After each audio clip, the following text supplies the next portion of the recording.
न जाने किसकी दुआओं का असर है यार। डॉक्टर साहब आपके लिए कि न जाने किसकी दुआओं का असर है यार, मैं डूबता हूं तो समंदर उछाल लेता है। ये जितने लोग बैठे हैं, ये जितने मरीज बैठे हैं, ये जितने पेशेंट बैठे हैं, मैं ज्यादा नहीं बोलूंगा।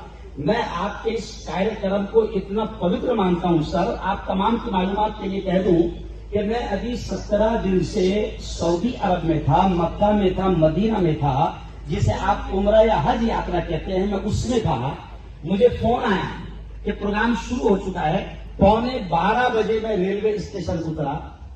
मेरी घरवाली से पूछा कि जाने के लायक ड्रेस है क्या प्रोग्राम में, तो कहा कि जाने के लायक आप दिख रहे हैं। मैं सीधा के सीधा उस पवित्र यात्रा से इस पवित्र प्रोग्राम में आया, क्योंकि मैं जानता हूं कि आप जो काम कर रहे हैं डॉक्टर चाणक्य साहब, इन तमाम की दुआएं आपके साथ है। इसलिए मैंने कहा कि न जाने किसकी दुआओं का असर है यार, मैं डूबता हूं तो समंदर उछाल लेता है। आप जो काम कर रहे हैं, कसम खुदा की खाकर मैं माइक पर यह कह रहा हूं कि इनकी दुआएं जो इनके दिलों से निकलती होगी, हम उसको शब्दों में, लफ्जों में बयान नहीं कर सकते हैं।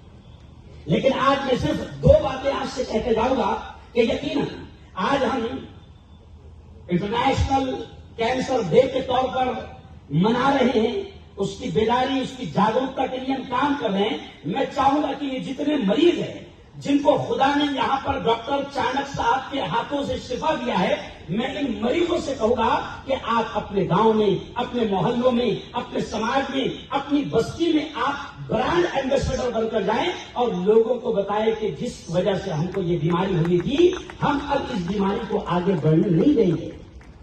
आज से 1.5 साल पहले सर, मेरे गुरु यहां पर, मीडिया के गुरु सुरेश जी उज्जैनवाल यहां पर बैठे हैं, इनको याद है, आज से 1.5 साल पहले मैंने मुहिम शुरू किया था, तंबाकू मुक्त अभियान, गुटखा मुक्त अभियान। कलेक्टर साहब ने मदद की, एसपी साहब ने मदद की। उस वक्त मैंने फूल और कांटे का जो विलन है आरिफ खान, जो उस फूल और कांटे में जो नशे का कारोबार करता है, कॉलेज में नशा बेचता है, मैंने उस विलन को जलगांव में लाया, एक शानदार प्रोग्राम किया और हम फिर सलन एरियो तक पहुंचे और वहां पर हमने तमाम जवानों को गुटखे के क्या नुकसानात है, तंबाकू के क्या नुकसानात है, वो तमाम चीजें बताई। और मैं आपको बता दूं डॉक्टर चाणक्य साहब, मैं कहना नहीं चाह रहा था, अभी इस महीने में मेरे हिंदुस्तान में, पूरे भारत भर में मेरे 20 प्रवचन होते हैं एक महीने में। अभी मैं दुबई में था, सऊदी अरब में था, मक्का में था, मदीना में था।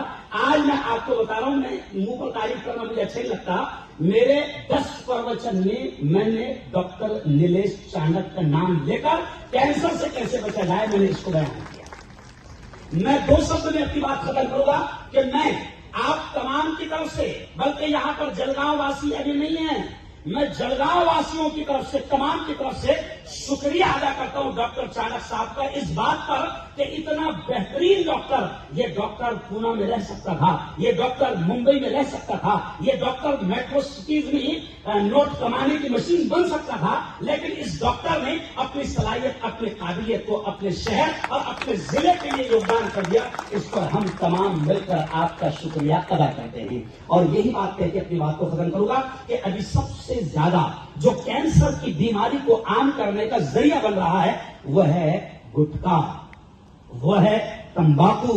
मेरा एक वीडियो वायरल हुआ था जिसमें मैं हजारों जवानों को समझा रहा हूं, तो मैं उनसे कह रहा था कि कमाता 300 और पुड़िया खाना 150 की, कमाता 300 और पुड़िया खाना 150 की।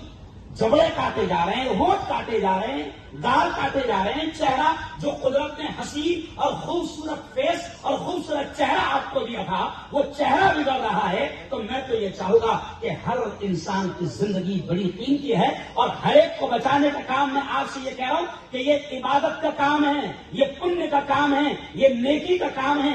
आप ब्रांड एम्बेसडर बनकर आप कैंसर मुक्त भारत को बनाने की मेहनत कीजिए, कोशिश कीजिए। इस पर भी आपको भगवान पुण्य का, नेकी का, इबादत का सवाब लिखेगा। आप ये काम जरूर कीजिए।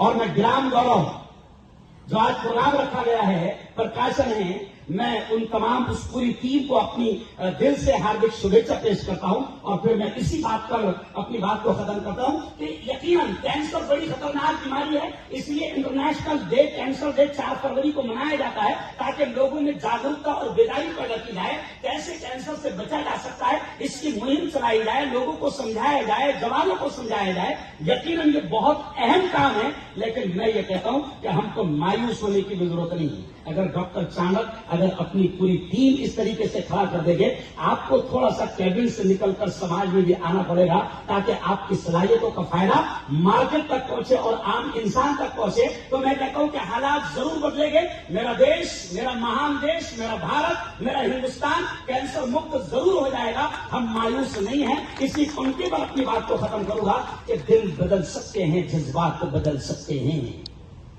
दिल बदल सकते हैं, जज्बात बदल सकते हैं, मुल्क के फिक्र ख्यालात बदल सकते हैं और दौरे मौजूद के दिन रात बदल सकते हैं। हम बदल जाएं तो हालात अरे बोलो बदल सकते हैं, हालात बदलेंगे। जब से मेरी डॉक्टर चाणक्य साहब से मुलाकात हुई वॉइस ऑफ मीडिया के थ्रू, सर मैं आप तमाम का नाम नहीं जानता इसलिए माफी के साथ, कि वॉइस ऑफ मीडिया की तरफ से हमने डॉक्टर साहब को एक अवार्ड दिया, उनको सम्मानित किया। ये पहले डॉक्टर थे कि जिनको नेशनल मीडिया ने सम्मानित किया है।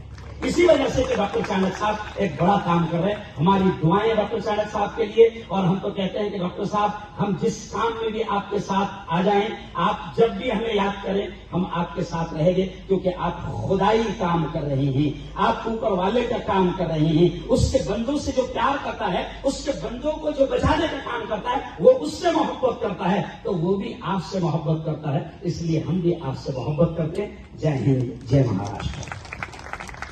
धन्यवाद।